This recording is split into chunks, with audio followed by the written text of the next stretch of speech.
everything to God in prayer. Oh, you gotta learn. You gotta learn how to trust in Jesus. Oh, yes you do. Yes, you do. Oh, yes you do. Yes, you do. Oh, yes you do. Yes, you do. You're listening to Voice of Peace Radio. I'm Anne-Marie Asimwe, and I have here with me today two lovely young ladies from the States. Would you like to introduce yourselves? Sure. I'm Melissa Richardson I go to Boise Bible College in Idaho, originally from Oregon and Washington. And I'm Krista Curry, and I also live in Boise, Idaho, and I am from North Central Washington. Okay, thank you, Krista and Melissa. Now, just to let you know that this last week, Nathan and I here at Voice of Peace have been totally blessed by by Krista and Melissa. They've come here, they've spent the week with us. We've had a wild, hectic week, and it's been loads of fun with lots of laughs and go. So we're going to chat a little bit about that. But first of all, maybe I can start with you, Krista. Could you tell me, when did God first become real in your life? Well, honestly, I was raised in a Christian household, so my entire life I've been very aware of God, and I felt His presence since I was little, but I would say He really revealed Himself in a really powerful way, kind of when I hit rock bottom. Like when I hit 15, my dad got really ill, and it was really scary for a long time, and He kind of gave me the choice of either blaming Him for what was going on or trusting Him that it would be okay. And so there's no way I could blame God for what was happening, and I moved out on my own, and I felt the need to know God further, and so He brought me to Boise Bible College, and from there it's just been, the connection with God has grown more and more. It's been amazing. That's fantastic. That's great. It's brilliant how when we really need Him, God is there. We just cry out to Him. He hears us. And He doesn't go, come to me when you're in the hard times. But He just loves us, doesn't He? Yeah. No matter what we're going through, He loves it when we cry out to Him. Yeah. Yes. What about you, Melissa? When did God first become real in your life? Well, I started going to church and stuff when I was around 12, but God really became real to me when I started going to Countryside Christian Church in Oregon with my dad and stepmom and stepbrother. And I got involved in the youth group there and realized that a lot of the stuff I was doing wasn't glorifying God, and that God really was real, and I needed to live my life to glorify Him. And so that's when I really gave my life to God, and He kind of reciprocated and, gave back and revealed Himself to me more and more as I sought Him out more. Okay, so it sounds like it's been a step-by-step progress. Yeah, it wasn't just as you've drawn closer to God, He's revealed Himself more to you and worked in your life. Yeah, it wasn't a one-time thing, but it's ongoing. So okay, and this week we've seen very obviously that you've hearts to serve Him. And is this something that we've always wanted to serve Him? Have you always had that heart to seek God and do whatever He has for your life? Well, my parents raised me to be a witness to people, and being a Christian means you live as a witness to others of the love of Jesus Christ and what He's done for you. So I don't really know if it's an option to not serve Him. It's kind of a package deal there. But if you were to ask me 2 years ago, even if I would be going on a mission trip, I would have been like, oh, I don't know, I'm just bound to be, living in Washington, working, I would have never seen myself doing this kind of thing, coming over to Northern Ireland and working here. So I guess it's been kind of surprising the way it panned out. I would have never thought missionary would be a word that was used in my life, but it's crazy how God works sometimes. And you come here this week to serve, and you've really had an attitude to serve. So Melissa, what was it that motivated you guys to come here this week? Well, we were planning on coming next year in March for the media DTS, but I'm a senior in Bible college this year, and I have to go. One of my majors is missions, and so I had to go on a short-term mission trip to graduate. And I had planned on going to Romania with a local church in Boise, but that fell through. So I was just sitting there wondering and praying, God, what am I going to do? It's kind of the last minute. I really need to figure something out. And all of a sudden, it came to my mind. I'm sure it was God's idea. Well, you're going to Northern Ireland. You might as well go check it out for a week before you go. So that's why we're here to... Well, that's great. That's great. You mentioned media DTS. We'll explore that a bit further. What is a DTS? It sounds very interesting. Of course, I know what it is, but many people listening won't know. So we'll explore that a bit further. But first of all, I'd like to find out, how did you first find out about Voice of Peace Ministries with Youth with a Mission here in Northern Ireland? Well, I guess there's a point where I just felt this need all of a sudden to look overseas and what kind of help was needed overseas, and there was a YWAM Ireland website that came up, and on this website I found it said media ministries, and of course I was interested in that, having a media background, so I clicked on the page, and from there it was just like, well, yeah, I need to communicate with these people, and see what this is all about. Okay, that's great. Well, we'll explore further more about the Media Discipleship Training School with Voice of Peace Youth with Mission Ireland. After this song here coming up, it's Bill Brown and How Can I Live Without You? So I'm chatting here with Krista Curry and Melissa Richardson, who've come all the way over from the States to work with us and serve us this week here with the Voice of Peace. And we've been totally blessed. But maybe one of you could tell the listeners a little bit about what you've done this week.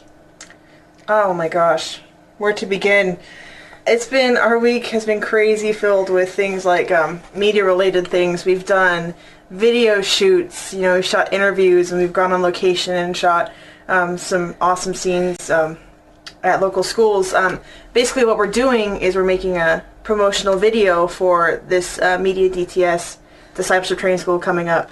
So we've been doing a lot of media-oriented things. Our hosts have shown us around the radio stations locally, and taught us the ways of radio and other. And you've been to a school? Oh yeah, we visited Ross Trevor, and we visited the students doing their DTS there. And kind of saw how it goes. And so you visited a discipleship training school that's already running in Ireland? Yes, exactly. That's what we did. Okay. It was really good. Yes, so definitely, I agree, it was a hectic week. But you've been fantastic, and you've played with the kids, and you've done all sorts of practical things around the house, made us a delicious meal. You've just been amazing. So was it anything like your expectations of what you expected to do this week? It has been a lot of hard work.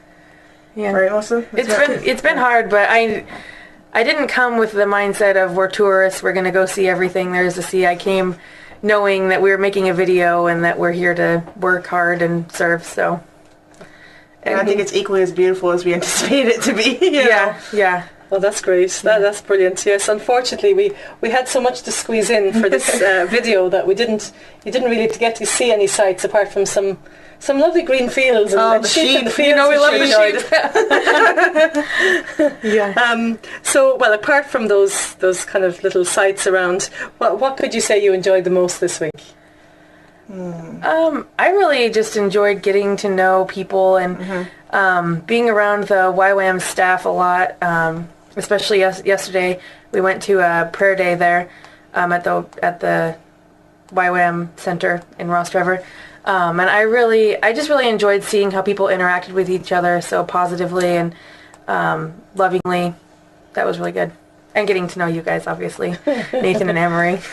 And their kids. Well, that's great. What about you, Krista? Can you think of, pick out one thing perhaps or two that you enjoyed the most this week? I would agree with most of that. I really enjoyed getting to know the people here and seeing, the different staff and students, but also being able to get back involved in media and just partaking in the time with you guys, learning what you guys know about the video stuff and the radio stuff, and it's just nice getting back in that world, because you have that creative flow in you want to utilize it, and the fact that you guys are Christians. We're all Christians. It makes it even more exciting. you Yeah, know. it was wonderful to pray together. Yeah, yeah. Yeah. And that was just good. depend on the Holy Spirit to guide us through all the different things. And he did. He helped us, and I think gave us lots of joy and laughter as we made mistakes. And Yeah. there was freezing, miserable, cold days, and there was lovely sunny days. Typical spring weather here in Northern Ireland. So my next question for you is something that you might have to think about, but see if you can tell me. Can you think of any particular way that you saw or experienced God this week? I think for me, I don't know, the way that I've seen you guys pray and the passion that I've seen in everyone, not just, you two, but the entire YWAM staff and students, I have just been blown away by, how much power prayer has and how, I don't know, it's just like talking directly, I know that prayer is talking directly to God, but there's just something, it's not just talking, there's something so spiritual and so supernatural almost about it, and I was just blown away by the faith that I've seen here in people through prayer. Wow, that's lovely. It was really exciting to see for me, that passion and that faith and spirituality. So that was one of my favorite parts. Okay, that's lovely. That's lovely. Thank you. Melissa? For me, I definitely, I kind of had this box that I fit missions into, and my ideas of what it is and what it encompasses and who does it and stuff, and just especially, like I said, being around all the different YWAM Ireland staff and Nathan and Anne-Marie, it really just kind of broke the kind of confines that I had on it in my mind and showed me that there's so much more to it, and it's not exactly what I always thought it was going to be. Okay. And I'm excited. Great. Yeah. That's great. Brilliant. That's brilliant. Yeah. So now you guys plan to come back and do this media, you said DTS, which stands for Discipleship Training School, next year. It's an exciting school with this discipleship and also an introduction to media and all the different aspects of media and some practical outreach, and the highlight is of the outreach then will be going to the Olympics in London 2012. So what you've seen a little bit of, we've made the video promo this week for the school, which is on next year, and you've seen a discipleship training school in action and heard people's thoughts on it. So what are you guys, what are you thinking now about coming back next year to do this school? For me, the nerves are gone. It's like the nervous stage has passed and the excitement has set in, and I am ready to go. Hey. I am just so excited to see how God uses this school and the things that He's going to teach us, and I am just ready to go. Yeah. Great. And for me, when I heard that we had to do a DTS work with YWAM, I was kind of like, I've been going to school for 4 years, Bible college. That should be enough. But then seeing the students that are there now and how much they're enjoying it and the things that they're learning, it's different than Bible college, and I'm just really excited to get into that community and get into just a place where God is, the center of, and you live together to glorify God. And I mean, that happens at the school that I go to now, but it's just I think it's going to be way more intense. And so I'm really excited about that. Okay, that's great. Thank you. Yeah, it's so encouraging to hear what you have to say, and we've been so encouraged this week by the way you've served us and blessed us. I think we've all had a crazy hectic time, but really totally wonderful time. We have lots of memories to take away, and Thank you for having us. I mean, it's been amazing. Yeah, it has been really awesome. It's great. It's great how God does these things and brings people together. But so if for anybody listening to this, if you like to support Krista and Melissa, they would love your support because they'll be doing lots of fundraising for the school next year. You can contact us through our website, and of course you can give support to Voice of Peace if you like. But in any case, if you want to get in contact with us to find more about the school, you can check us out on our website, which is voiceofpeace.org.uk. Through there you can contact us, leave your comments. We'd love to hear from you. If you want to get in contact with Krista or Melissa, we'd be happy to give your contact to them. So this is Anne-Marie Asimwe in Northern Ireland for Voice of Peace Radio. Hope you've enjoyed the interview as much as I have.